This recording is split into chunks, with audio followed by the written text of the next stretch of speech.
Good morning, welcome to Think and Grow Rich Daily Hangout. My name's Sandy Levesque. This is a Monday to Friday hangout where we read from Think and Grow Rich and also share any relevant, inspirational stuff or stories that have come to us from the book. So normally there's a few of us. I'm holding down the fort at the moment because it's August and a lot of people are away on holiday, and we've just changed the time. So if you're watching and you'd like to come onto the actual hangout, you're very welcome to just follow the instructions in the Facebook group, or you can watch. It's up to you. You can also leave us a question or a comment in the Q&A bar just by clicking on the yellow Q&A on your screen. So yesterday we were reading about $1 billion idea and how the United States Steel Corporation came into being. So don't worry if you didn't see or if you don't remember.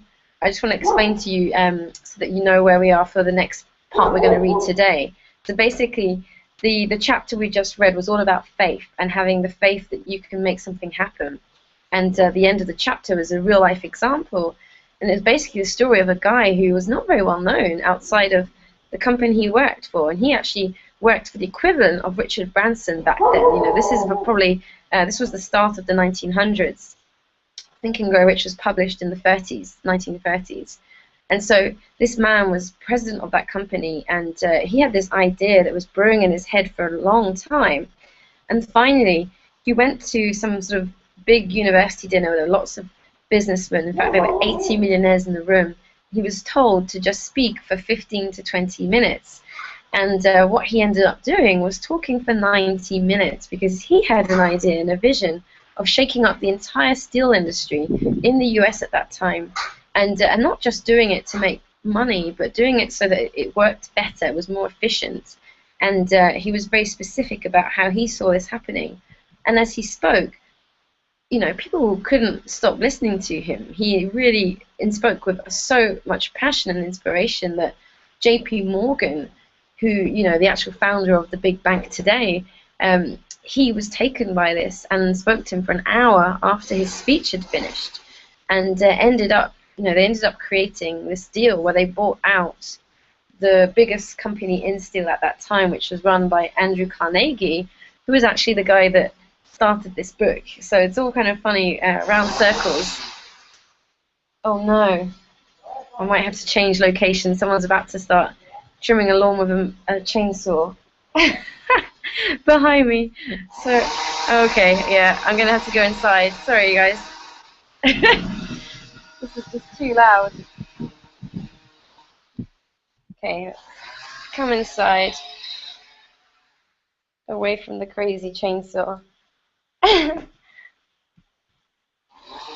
Chico, my dog. Yeah, so he told them of this idea, and they were enraptured by it, and basically they ended up doing it. You know, it took about 2 years, but it created the biggest deal in American history at that time, and it was worth over $600 billion. Sorry, $600 million, which is about $6 billion today altogether. So it's just an amazing story. Here's my dog Chico. He likes to come on the sofa if I'm doing something on here. So today we're reading from a new chapter, which is auto-suggestion. So I'm just going to share my screen here. And auto-suggestion, it's not a very sexy term. It's actually a really great concept though, so stay present with it and listen to it. So it's the medium for influencing the subconscious mind. And just as a bit of background, the subconscious mind is actually what rules most of our life. You know, we consciously process about 2 million pieces of information a day. It's amazing, but we unconsciously process about 6 million. You know, like most of what we do comes from what's going on in the subconscious, like below the surface. So the first step toward riches. Autosuggestion is a term which applies to all suggestions and all self-administered stimuli which reach one's mind through the 5 senses. Stated in another way, autosuggestion is self-suggestion. It is the agency of communication between that part of the mind where conscious thought takes place and that which serves as the seat of action for the subconscious mind. Through the dominating thoughts, which one permits to remain in the conscious mind, whether these thoughts be negative or positive is immaterial, the principle of autosuggestion voluntarily reaches the subconscious mind and influences with these thoughts. No thought, whether it be negative or positive, can enter the subconscious mind without the aid of the principle of autosuggestion, with the exception of thoughts picked up from the ether. Stated differently, all sense impressions which are perceived through the five senses are stopped by the conscious thinking mind, and may be either passed on to the subconscious mind or rejected at will. The conscious faculty serves, therefore, as an outer guard to the approach of the subconscious. Nature has so built man that he has absolute control over the material which reaches his subconscious mind through his five senses, although this is not meant to be construed as a statement that man always exercises this control. In the great majority of instances, he does not exercise it, which explains why so many people go through life in poverty. Recall what has been said about the subconscious mind resembling a fertile garden spot in which weeds will grow in abundance if the seeds of a more desirable crop are not sown therein. Autosuggestion is the agency of control through which an individual may voluntarily feed his subconscious mind on thoughts of a creative nature, or, by neglect, permit thoughts of a destructive nature to find their way into this rich garden of the mind. You were instructed in the last of the 6 steps described in the chapter on desire to read aloud twice daily the written statement of your desire for money, and to see and feel yourself already in possession of the money. By following these instructions, you communicate the object of your desire directly to your subconscious mind in a spirit of absolute faith. Through repetition of this procedure, you voluntarily create thought habits which are favorable to your efforts to transmute desire into its monetary equivalent. Go back to these 6 steps described in Chapter 2 and read them again very carefully before you proceed further. Then, when you come to it, read very carefully the 4 instructions for the organization of your mastermind group, described in the chapter on organized planning. By comparing these 2 sets of instructions with that which has been stated on autosuggestion, you, of course, will see that the instructions involve the application of the principle of autosuggestion. Remember, therefore, when reading aloud the statement of your desire, through which you are endeavoring to develop a money consciousness, that the mere reading of the words is of no consequences unless you mix emotion or feeling with your words. If you repeat 1,000,000 times the famous Emile Coué formula, day by day, in every way, I am getting better and better, without mixing emotion and faith with your words, you would experience no desirable results. Your subconscious mind recognizes and acts upon only thoughts which have been well mixed with emotion or feeling. This is a fact of such importance as to warrant repetition in practically every chapter, because the lack of understanding of this is the main reason the majority of people who try to apply the principle of autosuggestion get no desirable results. Plain, unemotional words do not influence the subconscious mind. You will get no appreciable results until you learn to reach your subconscious mind with thoughts or spoken words which have been well emotionalized with belief. Do not become discouraged if you cannot control and direct your emotions the first time you try to do so. Remember, there is no such possibility as something for nothing.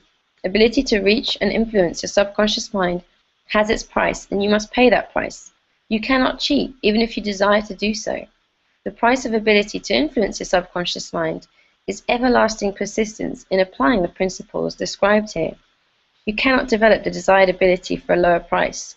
You, and you alone, must decide whether or not the reward for which you are striving, the money consciousness, is worth the price you must pay for it in effort. Wisdom and cleverness alone will not attract and retain money, except in a few very rare instances where the law of averages favors the attraction of money through these sources. The method of attracting money described here does not depend upon the law of averages. Moreover, the method plays no favorites. It will work for one person as effectively as it will for another. Where failure is experienced, it is the individual, not the method, which has failed. If you try and fail, make another effort and still another until you succeed. Your ability to use the principle of autosuggestion will depend very largely upon your capacity to concentrate upon a given desire until that desire becomes a burning obsession. When you begin to carry out the instructions in connection with the 6 steps described in the 2nd chapter, It will be necessary for you to make use of the principle of concentration. Let us here offer suggestions for the effective use of concentration. When you begin to carry out the first of the 6 steps, which instructs you to fix in your own mind the exact amount of money you desire, hold your thoughts on that amount of money by concentration or fixation of attention with your eyes closed until you can actually see the physical appearance of the money. Do this at least once a day. As you go through these exercises, follow the instructions given in the chapter on faith and see yourself. Here is the most significant fact.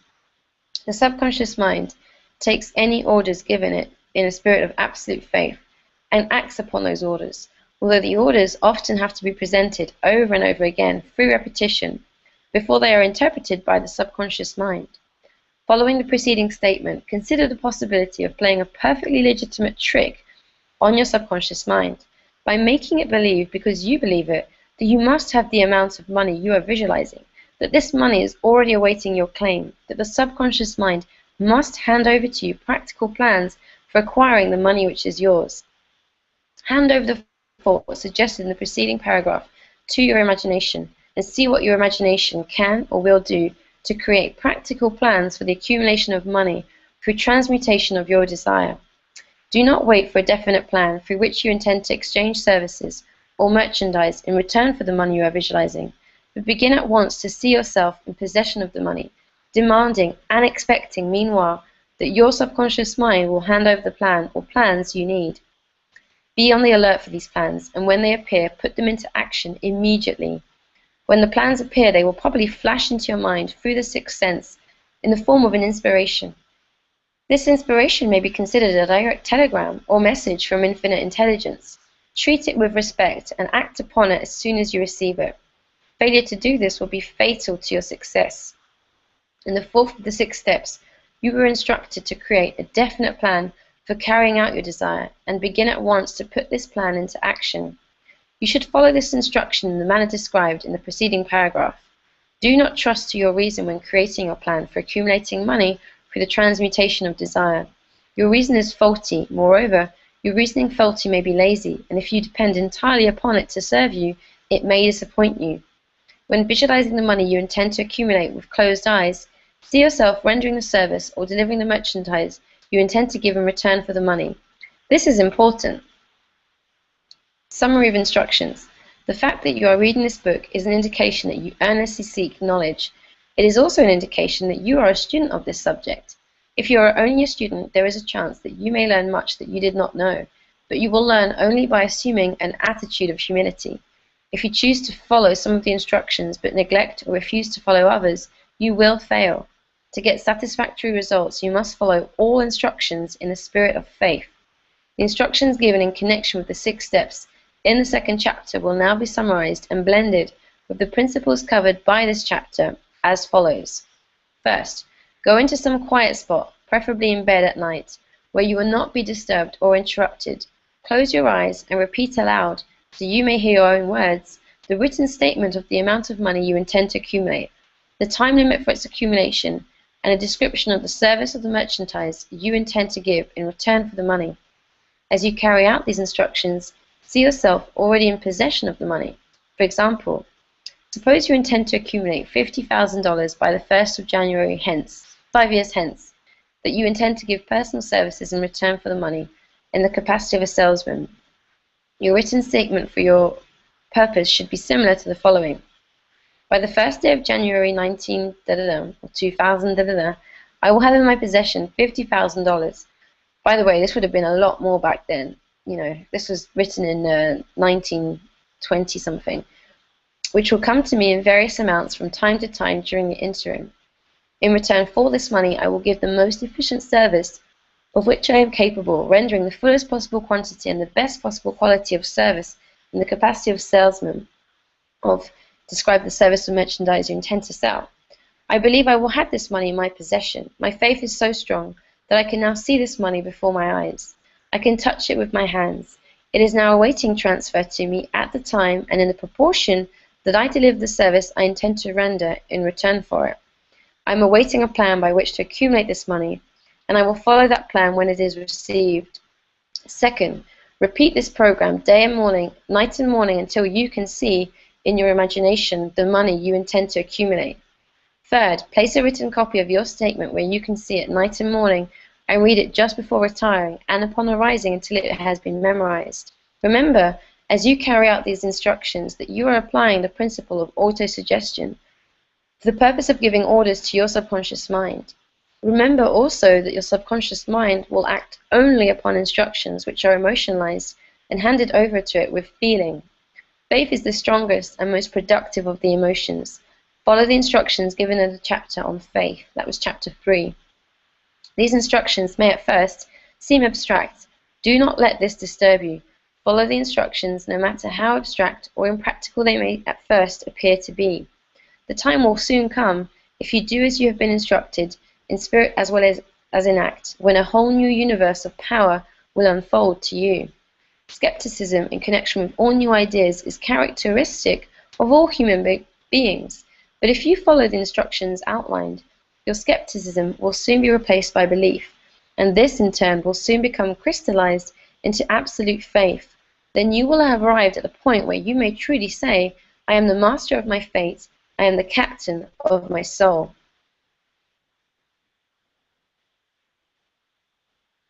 I'm sorry, I'll go through to the end. I was just wondering how much more there was.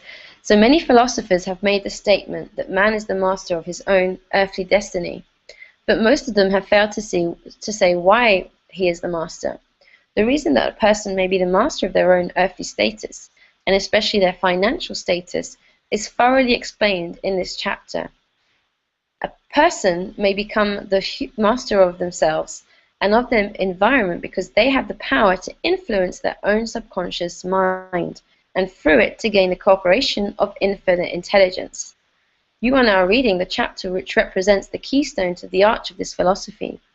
The instructions contained in this chapter must be understood and applied with persistence if you succeed in transmuting desire into money. The actual performance of transmuting desire into money involves the use of autosuggestion as an agency by which one may reach and influence the subconscious mind. The other principles are simply tools with which to apply autosuggestion.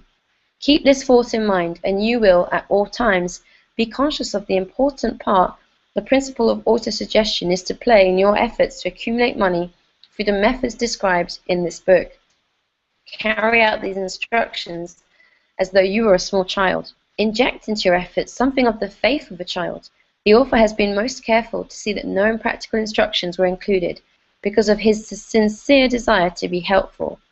After you have read the entire book, come back to this chapter and follow in spirit and in action this instruction. Read the entire chapter aloud once every night until you become thoroughly convinced that the principle of autosuggestion is sound, that it will accomplish for you all that has been claimed for it. As you read, underscore with a pencil every sentence which impresses you favorably. Follow the foregoing instruction to the letter, and it will open the way for a complete understanding and mastery of the principles of success.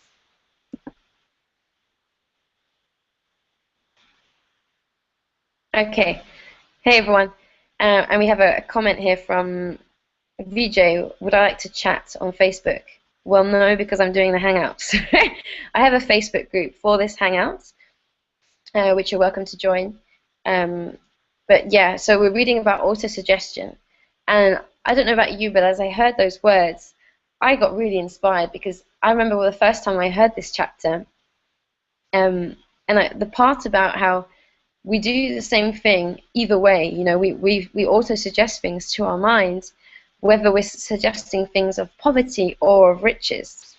And I remember once I was listening to this on a bus, going to do my teaching classes, and going to teach a class rather, and just generally not feeling that happy about things. And I remember listening to that statement and this chapter and realizing that, you know, I'd felt for so long, and this book has really helped to sort of start breaking this apart more than anything else I've ever done. I'd always felt like this invisible force was sort of keeping me stuck with money, you know, like at this level where I just couldn't seem to go beyond. Like even when I did go beyond it, I would come crashing back down even worse, you know. And realizing that this was because even though I was able to create money, I was actually thinking thoughts which were not supportive of money, you know, like worrying that it would go, or and I just couldn't seem to snap out of it, you know. It just seemed to happen even if I was not wanting it to happen. And so this exercise that Napoleon is outlining here has really helped me to start shift that. And it's still an ongoing process. And the reason I know it works is because I've met a lot of entrepreneurs who have used this book and this exercise in particular to actually, you know, break out of the sort of just getting by or struggling matrix that so many people on this planet are kind of stuck at. You know, that's the kind of dominating vibration of planet Earth. And so what you're doing by tuning into this book is tuning into a vibration which is different, you know, a vibration of something else. But it doesn't just happen by reading the book, and we talked about this yesterday. You know, you have to actually, it's almost like, you know, it's almost like you have this, oh, I'm trying to think of a good example. You know, like you've got this black, you know, like this black pond, you know, this water is black, and you want it to become clear. So you put in this lotion or this potion that makes the water go clear, but you can't just, you know, you do it once and it just creates a few drops and it ripples a little bit, but it doesn't really change the whole pond. You have to keep putting in clear drops until eventually the clearness takes out the darkness. And that's how I think this exercise works. You know, I like visual metaphors. That's how I see this working, because it's something that happens over and over. So if you're starting it and nothing's happening, I would really encourage you to keep going. And you know, I personally have had more success since I started to do this. I had my biggest month on the internet with my business ever, you know, recently. And I know that wasn't a coincidence, because I've been applying these tools very consistently now for several months, you know, and so they really work. And the other thing to be aware of, just to go back to what we were reading from, is the faith part. You know, this builds up faith. I remember when, in fact, somebody asked me yesterday, one of my friends who actually inspired me to do these hangouts, Paul Hutchings. You know, I talk about him all the time because he's a huge success story for Think and Grow Rich. And I told him actually, you know, thanks, Paul, thanks to your speech that I saw recently, I've been way more consistent with these tools than ever before. And he said, well, what's the main difference you're noticing? And it was very quick for me to answer. I knew it was faith, because, you know, not faith as in you believe in Christ and God, or you want to go to church. Not saying anything wrong with that, but I mean faith as in you just start to have this positive expectation that things are going to get better. That's how I feel it, how I experience it. It's like you stop being always in a dark room. You know, it's like someone's turned on the light and you know that you're going towards the light. And that's just the best way I can find to describe it personally. And so, and I remember when I heard him talking about how this helped him go from living in a trailer, unable to pay his son's medical bills, unable to even, you know, do very much, making about $300 a month, to being on his way to $500,000 in the past 2 years.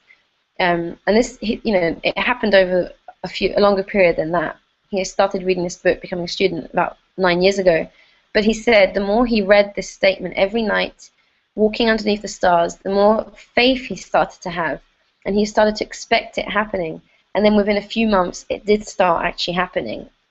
So, you know, that's what happens, is like, it's weird. The fact that it's written down, that you're saying it out loud, and you're doing it every day, it just starts to soak into your mind, you know? It's like you're brainwashing yourself in a good way. You're washing out the poverty that we can get so inculcated with as we grow up here on this planet.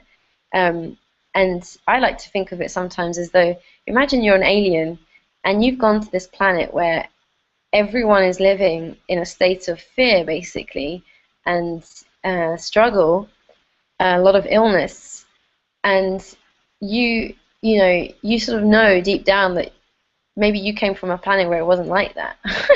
And you were just like, well, why is all these people like living like this? I've literally felt like that my whole life. And used to think the solution was by splitting the money up that we have here better. And this book, amongst other things, has helped me realize that actually there's infinite amounts of money. They print money every single day. Banks, mints all over the world in every country print money, literally print money.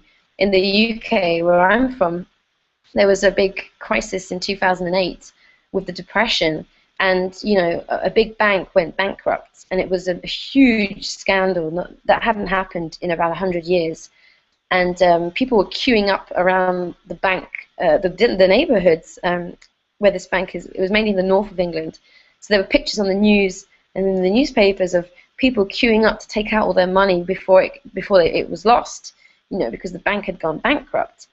And guess what happened? The British government started to print money, literally printed money. So sometimes when you feel like there's just not enough money, or you can't have it, it's not enough is coming to you, then remember that, and just remember, what if there are infinite amounts of money out there, and it wants to come to you. Actually, I did a hangout on how to heal your relationship with money with two of my friends and mentors last night, which you're very welcome to watch. It's the replay is up. So if you're following me on Facebook, go to my wall, and I posted a link. That was the last thing I posted on my wall. Or message me, or put a message in the. I'll put a message in the Facebook group, and you can watch that, because we talked all about this topic. But that's what happens when you start doing this exercise. You start taking yourself out of that kind of that vibration, and building up this faith that you can actually change your life. And I meet almost every single week a 6 or 7 figure leader in what I do, and I'm part of a huge community, so I meet loads of people all the time. I keep meeting people that have become students of this book. No coincidence, I think, that this book has helped so many people, because it just, I'm not saying it's like the perfect book, but it just has a combination of tools, of research, of energy, and of information, which can really help you move out of whichever vibration you've been in for a long time. And I'm not sure why I keep talking about vibration today. I don't usually normally do that. If you watch regularly, you know that. But that's just how I sense this whole issue. And so auto-suggestion helps you start to change what's going on inside here. And to be honest, it's not overnight. For me, doing this didn't really do anything for the first 2 or 3 months, to be honest. Didn't do anything consciously, but subconsciously was definitely doing things, because it's not like you flick a switch and suddenly your subconscious has changed. It's literally like changing that iceberg we talked about yesterday. I said yesterday, our conscious mind is a bit like the top of an iceberg, what we see from ground level. But when you're under the sea, you're diving or something, you see that there's this massive iceberg underneath the surface. And so what's happening with auto-suggestion is you're starting to move that iceberg from the bottom. So to the conscious mind, it feels like not much is going on, because most of the action is taking place underneath, and then finally it's kind of filtering through to the top. So just be patient. Commit to yourself that you want to do this. And I think of it, one last point before we finish here. I was thinking of this yesterday. I used to think that things like this, where you're doing it every single day, were really boring and kind of would become a bit like a chore, like really repetitive. And then I was brushing my teeth, and I suddenly thought, well, most of us brush our teeth every single day. And we don't have a lot of mental resistance to doing that. We just brush our teeth. And yeah, it's something that takes up some time, but we get a great result afterwards. Your teeth feel clean. You don't have any food in your mouth anymore. You have nice breath. It feels good. So why not take the time? And it's literally more a question of something psychological rather than actual time, because this is what he's talking about. Doesn't take very long. The statement is literally like 3 paragraphs. Why not take the make the effort to actually develop this as a habit, so that you're cleaning your mind, you know? Like in the same way you clean your teeth, you can clean your mind. This is how I see it. And when we don't do this, it's almost like you just let the food, the daily debris of all the stuff around us accumulate in your mind and in your being until you have to do something, you know? Unless you happen to grow up around a lot of prosperity consciousness by chance, you know, and I know I'm very happy for you if you did, because there are people that do, but there are a lot of people who don't. So on that note, just one last thing, we have a habit of the month that you can participate in. So you basically just state in the Facebook group on Fridays how your habit is going. I'm going to post something in there right after this hangout, so I don't forget, because I did actually forget last week. And so we can pick a new habit because it's August. So have a think about what habit you would like to develop that supports your prosperity consciousness and your prosperity, you know, you having money. It could be something from, you know, actually reading this statement every day. That was my habit last month, and I'm happy to say that you know, I did it. And the first 30 days of a habit are the most important. You obviously want to continue after the first 30 days, but that's often the time in which we start something and then we stop. You know, a lot of people can't even maintain something longer than a few days. And so if you can go beyond that, you'll start to go into magic, because that's when, you know, when you're consistent with things that will support you to where you want to go. It's like you're kind of polishing this beautiful sports car so it can actually drive, instead of just having it there sitting, you know, or having it all dirty because you've got other habits that don't support it. So I'll put that in the group after this hangout. I wish you a fantastic weekend. Be back again on Monday at the same time. And if you have any questions or feedback about today's hangout, would love to hear it in the Facebook group. Have a brilliant day, and just remember, you can clean your mind of all the unconsciousness that a lot of people have with money on this planet. You can become the change that you want to see. I'll see you soon.